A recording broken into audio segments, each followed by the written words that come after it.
കേരളത്തിലെ കോൺഗ്രസ് നേതാക്കളിൽ പലരും മുഖ്യമന്ത്രിയാകാൻ വേണ്ടിയുള്ള പോരാട്ടത്തിലാണ്. അതെല്ലാം നല്ല കാര്യം തന്നെയാണ്. രാഷ്ട്രീയത്തിൽ ഇറങ്ങുന്ന ഓരോ ആളുകളും സ്വപ്നം കാണുന്ന ഒന്നാണ് മുഖ്യമന്ത്രിയാവുക എന്നുള്ളത്. ജനാധിപത്യപരമായ രീതിയിൽ കാര്യങ്ങൾ തീരുമാനിക്കുന്ന പാർട്ടി എന്നുള്ള നിലയിൽ 3 അല്ല 30 പേർ മുഖ്യമന്ത്രി സ്ഥാനം മോഹിച്ചാലും അതിൽ തെറ്റില്ല. അവരെയെല്ലാം എങ്ങനെ കൈകാര്യം ചെയ്യണമെന്നും തീരുമാനം എങ്ങനെ എടുക്കാമെന്നുള്ളതുമൊക്കെ ഹൈക്കമാൻഡിനറിയാം. അത് കോൺഗ്രസിനുള്ളിലെ ജനാധിപത്യത്തിൻ്റെ ഒരു സൗന്ദര്യമാണ്. അതെല്ലാം രഹസ്യ വോട്ടെടുപ്പ് വഴി ജനാധിപത്യ രീതിയിലെല്ലാം നടത്തുന്നതായതുകൊണ്ടാണ് അങ്ങനെ സംഭവിക്കുന്നതും. അല്ലാതെ അവരെ വർഗവഞ്ചകരായി പ്രഖ്യാപിക്കുകയും 51 വെട്ടുവെട്ടി ഇല്ലാതാക്കുകയും ചെയ്യുന്ന പതിവൊന്നും കോൺഗ്രസിനില്ല.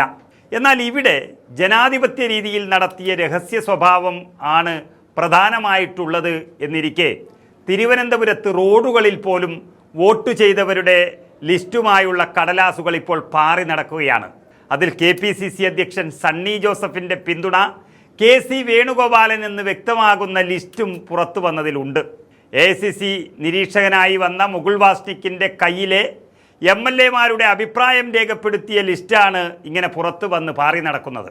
ദി ന്യൂ ഇന്ത്യൻ എക്സ്പ്രസ് ആണ് ആ ചിത്രം പുറത്തുവിട്ടത്. സണ്ണി ജോസഫിന് പുറമെ ആ പുറത്തായ ലിസ്റ്റ് പ്രകാരം Sandeep Warrier, advocate Sajeev Joseph, TO Mohanan, Usha Vijayan, advocate T Siddique എന്നിവരുടെ പിന്തുണയും KC വേണുഗോപാലിനാണ് കിട്ടിയിരിക്കുന്നത്. എന്നാൽ ഇതിൽ ഏറ്റവും പ്രധാനം ഒരു മാന്യൻ്റെ മുഖം പുറത്തു വന്നിരിക്കുന്നു എന്നുള്ളതാണ്. അതായത് സുൽത്താൻ ബത്തേരി MLA ആയ IC ബാലകൃഷ്ണൻ്റേത്. അദ്ദേഹം KC+RC എന്നാണ് രേഖപ്പെടുത്തിയിരിക്കുന്നത്. അതായത് KC വേണുഗോപാലിനും ഒപ്പം രമേശ് ചെന്നിത്തലയെയും പിന്തുണയ്ക്കുന്നുണ്ട് എന്നാണ് പറയുന്നത്.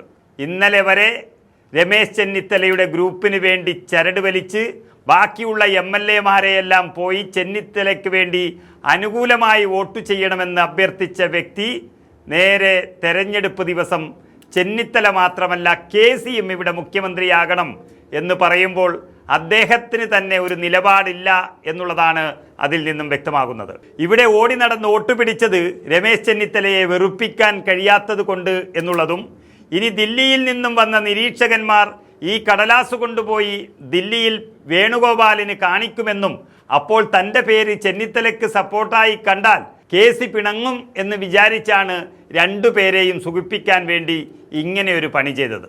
എന്നാൽ ഇത് പുറത്തായതോടെ സംഭവം VD സതീശനും കണ്ടു. ഇനിയിപ്പോൾ സതീശനെയും പേടിച്ച് നടക്കണം ഈ MLA-ക്ക്. ഇങ്ങനെ നിലപാടില്ലാത്ത ആളുകളും ഒരാൾക്കൊപ്പം ഉറച്ചു നിൽക്കുന്ന ആളുകളും തമ്മിൽ വലിയ വ്യത്യാസമുണ്ട്. അത് അവരുടെ വ്യക്തിത്വത്തെയാണ് പ്രതിഫലിക്കുന്നത്. നമുക്കറിയാം, വയനാട്ടിലെ കോൺഗ്രസ് നേതാവായിരുന്ന DCC ട്രഷറർ NM വിജയൻ്റെയും അവരുടെ മകൻ്റെയും ആത്മഹത്യയുമായി ബന്ധപ്പെട്ട് പ്രതിപ്പട്ടികയിൽ നിൽക്കുന്ന ഈ IC ബാലകൃഷ്ണൻ സീറ്റ് നേടിയത് ഒരുപക്ഷെ അദ്ദേഹത്തിന് സീറ്റ് നൽകാൻ പാടില്ല എന്ന് പറഞ്ഞെടുത്ത് നിന്ന് അദ്ദേഹത്തിന് സീറ്റ് നൽകിയത് ഇവരൊക്കെ ചേർന്നിട്ടാകാം. അപ്പോൾ എല്ലാവരോടും കടപ്പെട്ടിരിക്കുന്നത് കൊണ്ടായിരിക്കാം എല്ലാവർക്കും വോട്ട് കൊടുക്കാമെന്ന് തീരുമാനിച്ചത്. നമ്മൾ ഈ വിഷയം ഇപ്പോൾ ഇവിടെ ചർച്ച ചെയ്യാൻ കാരണം സതീശൻ്റെ കൂടെ നിന്നവർ അല്ലെങ്കിൽ ചെന്നിത്തലയുടെ കൂടെ നിന്നവർ, അങ്ങനെ സീറ്റ് വാങ്ങിക്കാൻ നിന്നവർ ഇപ്പോൾ KC വേണുഗോപാലിൻ്റെ പക്ഷത്തേക്ക് മാറി എന്നുള്ളത് പല മാധ്യമങ്ങളും ഇങ്ങനെ വാർത്ത നൽകി കുത്തിത്തിരിപ്പിന് ശ്രമിക്കാറുണ്ട്. എന്നാൽ AICC-യിൽ നിന്നും വന്നവർ എല്ലാം ചോദിച്ച് മനസ്സിലാക്കി അവരിൽ രഹസ്യ സ്വഭാവമുള്ളൊരു തെരഞ്ഞെടുപ്പ് നടത്തി ആ കടലാസ് രഹസ്യ സ്വഭാവത്തിൽ സൂക്ഷിക്കേണ്ടുന്നതിന് പകരം ഇങ്ങനെ റോഡിലും നാട്ടിലും കാണിച്ച് നടക്കുന്നത് എന്ത് ഉത്തരവാദിത്തമാണ് അവർക്കുള്ളത് എന്ന് നമ്മൾ ചോദിക്കേണ്ടതുണ്ട്. ഒരു സംസ്ഥാനം മുഴുവൻ ആകാംക്ഷയോടെ കാത്തു നിൽക്കുന്ന ഒരു വിഷയം, പ്രവർത്തകരും നേതാക്കളും നെഞ്ചിടിപ്പോടെ കാത്തു നിൽക്കുന്ന ഒരു ഉത്തരത്തിനായുള്ള വിധി നിർണ്ണയിക്കേണ്ടുന്ന കടലാസ് ആളെ കാണിച്ച് നടക്കാൻ തയ്യാറായ AICC നിരീക്ഷകർ കാണിച്ച ഗൗരവം ഒന്ന് അഭിനന്ദിക്കേണ്ടത് തന്നെയാണ്. അതുകൊണ്ട് KPCC അധ്യക്ഷൻ ഉൾപ്പെടെയുള്ള MLA-മാർ ആർക്ക് വോട്ട് ചെയ്തു എന്ന് എല്ലാവർക്കും ബോധ്യപ്പെട്ടിരിക്കുകയാണ്.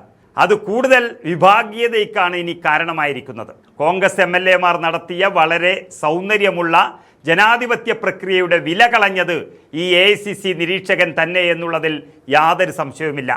എങ്കിലും വിശ്വസ്തർ എന്ന് ചമഞ്ഞ് കൂടെ നടക്കുന്നവരുടെ നട്ടെല്ല് പൊട്ടിയ നിലപാടും എല്ലാവർക്കും മനസ്സിലായിരിക്കുന്നു.